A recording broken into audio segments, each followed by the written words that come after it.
बिस्मिल्लाहिर्रहमानिर्रहीम। अस्सलाम वालेकुम नाज़रीन इकराम, मैं हूं मखदूम शहाबुद्दीन और आप देख रहे हैं मेरा फेसबुक और यूट्यूब चैनल। उम्मीद करता हूं आप सब लोग बखैर वाफियत होंगे और जहां भी होंगे अपने अहले खाना समेत खुश भी होंगे और महफूज भी।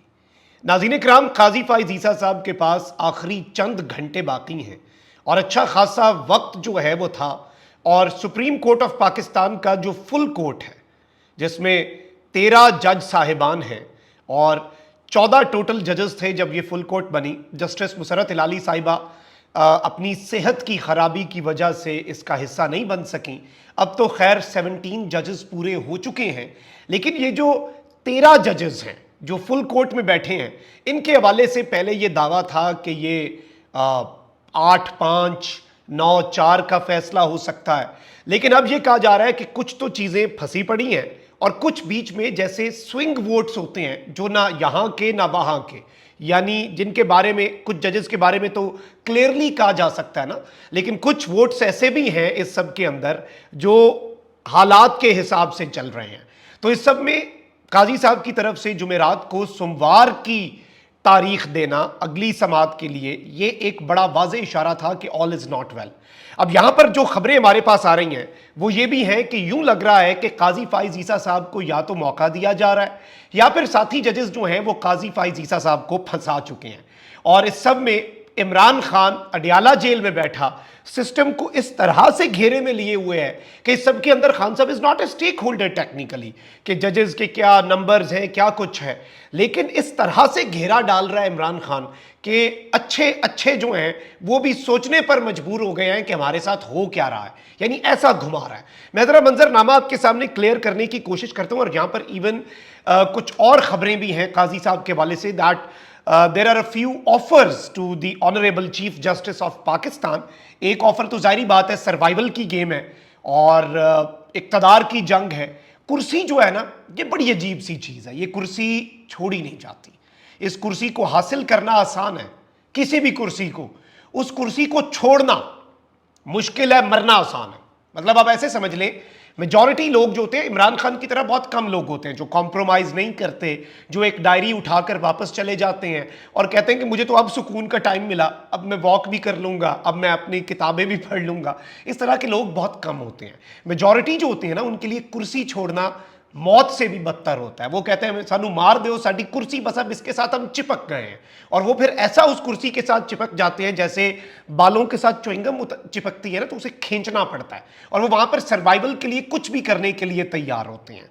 अब यहां पर एक तरफ तो ये सब कुछ चल रहा है, काजी फाइज ईसा साहब के हवाले से गवर्नमेंट वाले खुद ये इशारा दे चुके हैं कि हम एक जुडिशियल पैकेज ला रहे हैं। उस जुडिशियल पैकेज के अंदर एक बहुत लंबी गेम डाली जाएगी हाई कोर्ट के जजेस की रिटायरमेंट डेट से लेकर सुप्रीम कोर्ट, यानी एक तो काजी साहिब जो है उन्हें एक्सटेंशन मिल जाएगी, काजी साहब लंबे अरसे तक पाकिस्तान के चीफ जस्टिस बन जाएंगे, और जो 25 अक्टूबर 2024 को काजी फाइज ईसा साहब ने घर जाना है उनका वो सीट से अलग होना जो है वो टल जाएगा, और एक्सटेंशन की जो रिवायत है वो बाकी इदारों से पाकिस्तान की जुडिशरी के अंदर भी आ जाएगी। और आपको पता है कि एक्सटेंशन ने जब भी किया इस मुल्क का नुकसान ही किया, चाहे वो एक्सटेंशन खान साहब ने भी दी हो जनरल बाजवा को। लेट्स बी ऑनेस्ट हियर ना, खान साहब ने बाद में अपनी गलतियों का एतराफ़ किया कि ये सब कुछ नहीं होना चाहिए था। बहुत से लोग गलत थे, हम भी गलत थे, हमारे तज्जिए भी उस टाइम पे गलत थे। इस चीज़ को ज़हन नशीन रखिएगा, एतराफ़ करके आगे बढ़ना चाहिए, बड़ेपन का मुजाहरा करना चाहिए।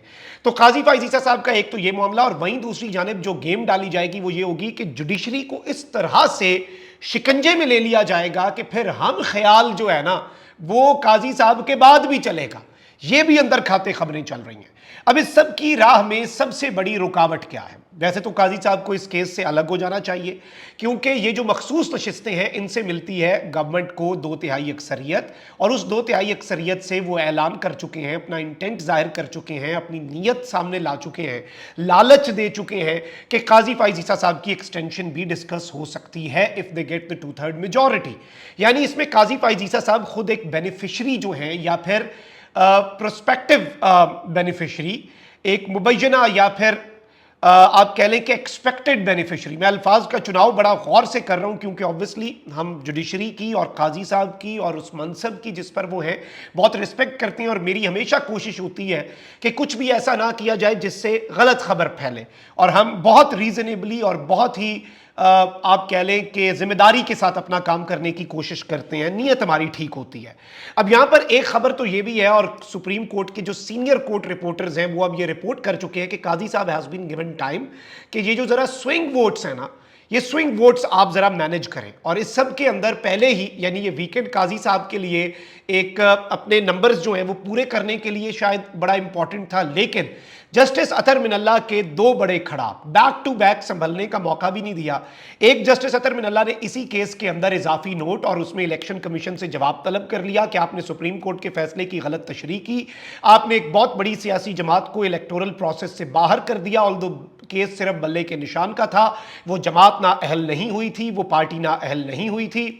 और सलमान अकरम राजा ये केस लेके लाहौर हाई कोर्ट वैसे गए थे, लेकिन उस टाइम सिस्टम कुछ और तरीके से ऑपरेट कर रहा था। तो जस्टिस अतर मिनल्ला ने इलेक्शन कमीशन से जवाब तलब किया। और फिर दूसरा, काजी फाइज ईसा साहब ऐसा फंसे हैं, फैसल बाडा ने जस्टिस अतर मिनल्ला पर तनकीद की, काजी साहब ने आज खुद नोटिस लिया, काजी साहब ने वो केस लगाया और इनकी माफी को कबूल कर लिया। अतर मिनल्ला साहब ने रजिस्ट्रार को खत लिखकर पूरे का पूरी बाजी जो है वो पलट दी, और सारी गेम एक मरतबा फिर काजी साहब पर है कि वो क्या रहे हैं, और उन्होंने क्या ये खुद कदम उठाया है, क्या वो खुद से अंदर खाते मुक्तदरा के साथ भी कोई गेम कर रहे हैं। ये चीज इससे शायद वाज़ेह हो गई, क्योंकि जस्टिस अतर मिनल्ला ने कहा कि ना मुझसे मुशावरत की गई, ना मैंने कहा, ना मुझे बताया गया, ना मुझे ऑन बोर्ड लिया गया कि आपकी तौहीन हुई है, आपके ऊपर तनकीद हुई है, तो अतर मिनल्ला साहब हम ये काम करने जा रहे हैं। तो वो एक बहुत बड़ा चैलेंज है जस्टिस काजी फाइज ईसा साहब के लिए। अब यहां पर एक खबर तो नाज़रीन कराम ये भी आ रही है कि ऑनरेबल काजी फाइज ईसा साहब जो हैं उनके हवाले से ये चीज सामने आ रही है कि काजी साहब को कुछ और ऑफर्स भी की जा सकती हैं। और वो ऑफर्स में क्या है, अगर एक्सटेंशन जो है वो नहीं, जिसे आप कहते हैं ना कि पार नहीं लग सकती, एक्सटेंशन उस लेवल तक नहीं जा पहुंचती जो काजी साहब उस एक्सटेंशन को चाहते हैं, नहीं चाहते वो एक अलग स्टोरी है। वैसे तो मैं समझता हूं कि काजी साहब अगर अपनी अदालत के अंदर अनाउंस कर दें कि अगर कोई ऐसी एक्सटेंशन हुई तो ना मैं वो कबूल करूंगा, ना मैं कुछ करूंगा, लेकिन काजी साहब ऐसी कोई बात भी नहीं करते। काजी साहब अगर ऐसा कुछ कह दें तो इससे भी बहुत ज़्यादा अदलिया का जो मेयार है और अदलिया की जो इंटेग्रिटी है वो बहुत ऊपर चली जाए। अब आप ये समझें कि जस्टिस जो है, इसमें पीटीआई की भी आप समझिएगा ना गेम। जो फैसला आया है इस्लामाबाद हाई कोर्ट के अंदर, जो चार्जशीट है इस्लामाबाद हाई कोर्ट के चीफ जस्टिस पर, उसके बाद पीटीआई के रद्द अमल में कहा गया है कि हम सुप्रीम जुडिशल काउंसिल में जस्टिस आमिर फारूक साहब जो है इस्लामाबाद हाई कोर्ट के चीफ जस्टिस, उनके खिलाफ सुप्रीम जुडिशल काउंसिल से रुजू करने पर भी गौर कर रहे हैं, और उन्हें वॉलंटरली अपने ओहदे से अलग हो जाना चाहिए। यानी इनके खिलाफ भी रेफरेंस, काजी साहब के खिलाफ, और यह मकबूल जान साहब एक बहुत वैलिड पॉइंट के ऊपर रेफरेंस ले आए हैं। खान साहब ने एक बात कही सुप्रीम कोर्ट में और काजी साहब ने उन्हें जवाब दिया कि हमारे कोड ऑफ कंडक्ट के मुताबिक हम जजेस के जज जो है वो अपने फैसले की वजाहत नहीं दिया करता। तो एक पाकिस्तानी शहरी को, छोड़े इमरान खान का जो मनसब है ये नहीं है, एक पाकिस्तानी शहरी को काजी साहब ने ये जवाब दिया कि हम अपने फैसले की वजाहत नहीं दे सकते, लेकिन बरतानवी हाई कमिश्नर के आगे मेरे मुल्क का चीफ जस्टिस जवाबदेह हुआ और उसने वजाहत भी दे दी। तो ये एक बहुत बड़ा कंसर्न है, और ये मकबूल जान साहब काजी साहब के हवाले से रेफरेंस ले जा चुके हैं। काजी साहब के लिए ऑल इज नॉट वेल बिलाशुबा। अब वो फतह याब होते हैं मखसूस नशिस्तों वाले मामले के अंदर या नहीं, पीटीआई जो है उसने भी घेर लिया है। पीटीआई ने यह कहा है कि जो हमारा आपने इंट्रा पार्टी इलेक्शंस का केस, जिस पर काजी साहब बार बार कहते हैं इसे बल्ले का निशान छीनने का केस ना, इसे इंट्रा पार्टी इलेक्शन का केस क्यों भाई कह लेते हैं इंट्रा पार्टी, लेकिन यह फैक्ट तो रहेगा कि एक सियासी जमात का आपकी अदालत से, आपकी मौजूदगी में, आपकी सरबराही में बेंच के हाथों एक सियासी जमात का अदालती कत्ल हुआ, और जब इलेक्शन कमीशन उसकी गलत तशरीह करके खुल्लम खुल्ला उस पार्टी के साथ ज्यादती कर रहा था, निशान नहीं था, तो यह एक अलग बात थी। तो आप उस वक्त भी खामोश रहे, आपने उस पर कोई बात नहीं की और आप आंखें बंद करके बैठे रहे। उसी तरीके से जिस तरह से आप आंखें बंद करते हैं उस मामले के ऊपर कि जी मेरे होते कोई मुदाखलत नहीं हुई। एटीसी सरगोदा के जज का खत शहजाद मलिक साहब ने लाहौर हाई कोर्ट से सुप्रीम कोर्ट पहुंचने से पहले ही आपको पहुंचा दिया हुआ है, और वो काजी साहब के चैम्बर में जा पहुंचा है। तो उस पर अगर एक्शन लेना होता ले लेते। अभी तो 6 जजेस के खत का केस जो है वो भी सुप्रीम कोर्ट के अंदर जेरे समाअत है, और उससे पहले ये सब कुछ जो हो रहा है ये काजी साहब के लिए विदाउट डाउट, इसमें कोई दूसरी राय नहीं है कि एक बहुत बड़े चैलेंज के तौर पर चीज सामने आ रही है। लेकिन सिस्टम को काजी फाइज ईसा साहब इस वक्त सूट करते हैं, सिस्टम को जस्टिस आमिर फारूक साहब बहुत ज़्यादा सूट करते हैं, इसलिए आमिर फारूक साहब को सुप्रीम कोर्ट नहीं ले जाया गया, ऑल्दो वो डिजर्विंग थे, क्योंकि पीछे चीफ जस्टिस बन जाना था इस्लामाबाद हाई कोर्ट का मोहसिन अख्तर कियानी साहब ने। वो ऑलरेडी इतना टफ टाइम दे रहे हैं, चीफ जस्टिस बन के तो रंदा फेर देना था उन्होंने गैर आईनी सरगर्मियों पर, और गैर आईनी काम जो है वो बंद हो जाने थे। तो ये सारी की सारी चीज़ें अगर हम इस इक्वेशन में डालें तो हमें बहुत कुछ समझ आ जाता है कि इस वक्त क्या हो रहा है। और काजी साहब के पास वक्त कम है और घंटे जो हैं वो गुजरते जा रहे हैं, इसमें वो जीतते हैं या हारते हैं, लेकिन खान साहब ने घेरे में ले लिया हुआ है और उन्होंने कहा है ना कि इंट्रा पार्टी इलेक्शन और बल्ले के निशान वाला केस भी इस 13 रुकनी बेंच के आगे लगाओ।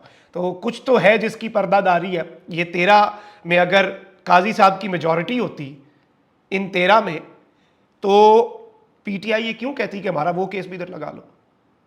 कुछ तो सोचें ना। तो गेम इज ऑन, जो भी फैसला होता है कुछ भी कर लें, बड़े टैक्टिक्स होते हैं। आपने सुप्रीम कोर्ट के एक अगले चीफ जस्टिस से इस्तीफा दिलवा दिया जाती वजूहात की बुनियाद पर, फिक्स कर लिया उन्हें, 2 जज छोड़ के चले गए सुप्रीम कोर्ट, वो भी तो हो ही गया ना। तो कुछ भी हो सकता है, लेकिन अभी तक ऑल इज नॉट वेल। अपना बहुत ख्याल रखें। अल्लाह निगहबान। पाकिस्तान जिंदाबाद।